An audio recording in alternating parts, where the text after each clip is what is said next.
बाज प्रकृति का एकमात्र ऐसा विलक्षण शिकारी जिसकी आवाज बड़े से बड़े शिकारी के दिल में भी खौफ भर देती है। बाज ना केवल अपनी शारीरिक क्षमताओं के कारण बल्कि अपने स्ट्रॉन्ग माइंडसेट, फोकस और एटीट्यूड से धरती, आकाश और समंदर तीनों पर राज करता है और इसीलिए उसे पक्षियों का राजा कहा जाता है, the king of birds kingdom. ऐसे 5 लेसन्स जो हर इंसान को बाज से सीखने चाहिए वो आज मैं आपको इस वीडियो में बताऊंगा। पहला lesson, make a clear vision. बाज का विजन बहुत ही क्लियर और स्ट्रांग होता है। बाज अपने शिकार को 5 किलोमीटर की दूरी से ही देख लेता है और एक बार अपना टारगेट निश्चित करने के बाद निरंतर अपने टारगेट पर फोकस बनाकर रखता है। उसकी हर एक्टिविटी को ऑब्जर्व करता है और मौका देखकर उस पर पूरी ताकत के साथ टूट पड़ता है। फिर चाहे उसकी राह में कितनी भी ज्यादा मुश्किलें क्यों ना आए, वह उसे हासिल करके ही दम लेता है। इससे हमें बहुत ही बड़ी सीख मिलती है कि अपने जीवन में कोई ना कोई लक्ष्य जरूर निर्धारित करो। गोल चाहे छोटा हो या बड़ा, कोई फर्क नहीं पड़ता। बस अपना विजन हमेशा क्लियर रखो।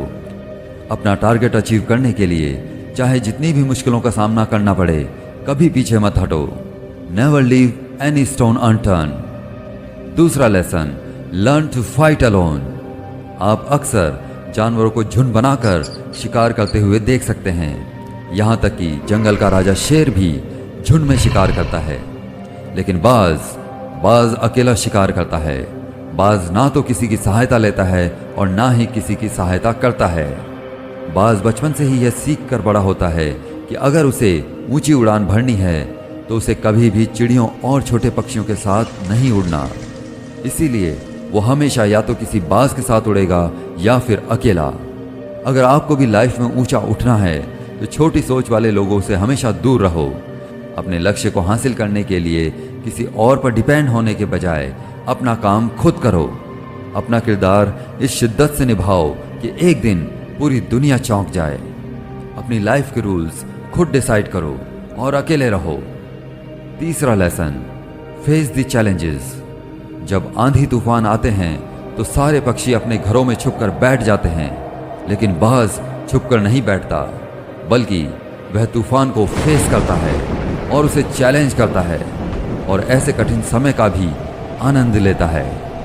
जब तेज हवाएं चलती है तो बाज अपनी शारीरिक और मानसिक सीमाओं को तोड़कर उन हवाओं के सहारे और तेजी से ऊपर उठता है और ऊपर उड़ते उड़ते इतना ऊपर उठ जाता है कि वह बादलों को चीरकर बादलों से भी ऊपर उड़ने लगता है और खुद पर गर्व करता है कि मैं मुसीबतों के भी ऊपर निकल आया। हमें भी ऐसा ही करना चाहिए। कुछ लोग मुसीबतों को देखकर जीव जंतुओं की तरह घबराकर पीछे हट जाते हैं, जबकि कुछ लोग बाज की तरह डटकर मुसीबतों का मुकाबला करते हैं। समय कैसा भी हो, इंसान को हमेशा निडर और आनंदित रहना चाहिए, क्योंकि हर बड़ी चुनौती अपने साथ एक बहुत बड़ा अवसर लेकर आती है। जिस दिन तुमने अपने उन अवसरों को पहचान लिया, उस दिन बाज की तरह सारी मुश्किलें तुम्हारी नीचे होंगी और तुम उन मुश्किलों के ऊपर।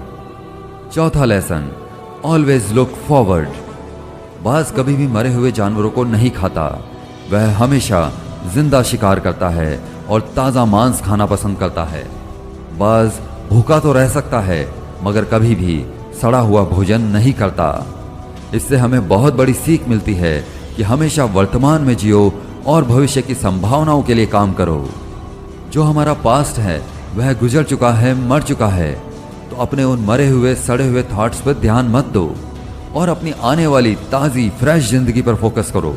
अपने भविष्य के निर्माता तुम खुद हो, इसलिए बाज की तरह बनो जो कभी मरी हुई चीज़ों को ग्रहण नहीं करता। पांचवा lesson, break the comfort zone. बाज कभी भी कंफर्ट जोन में नहीं रहता, ना ही अपने बच्चों को कंफर्ट जोन में रहने देता है। बाज अपने बच्चों को शुरू से ही जीवन में आने वाली बड़ी बड़ी चुनौतियों के लिए शारीरिक और मानसिक रूप से तैयार करता है। इसके लिए बाज अपना घोंसला सख्त तिनकों और लकड़ियों से बनाता है और जो भी तिनके सॉफ्ट होते जाते हैं उन्हें वह निकाल कर फेंक देता है, ताकि बाज का बच्चा घोंसले में कभी भी कंफर्टेबल ना हो सके। क्योंकि अगर वह घोंसले में कंफर्टेबल हो गया तो वह वहीं रहना पसंद करेगा और कभी भी मेंटली स्ट्रांग नहीं बन पाएगा। लेकिन बाज ऐसा कभी नहीं होने देता। क्या कभी हमने अपने कंफर्ट जोन को तोड़कर अपनी क्षमताओं को परखने का साहस किया है? शायद नहीं। बाज एक पक्षी है और पक्षी होने के बाद भी उसे यह बात पता है कि there is no growth in comfort zone. लेकिन इंसान होने के बावजूद भी हम में से कई सारे लोग इस बात को नहीं समझते। आप जितना ज्यादा कंफर्ट जोन में रहोगे, आपकी लाइफ आने वाले समय में उतनी ही ज्यादा अनकंफर्टेबल हो जाएगी।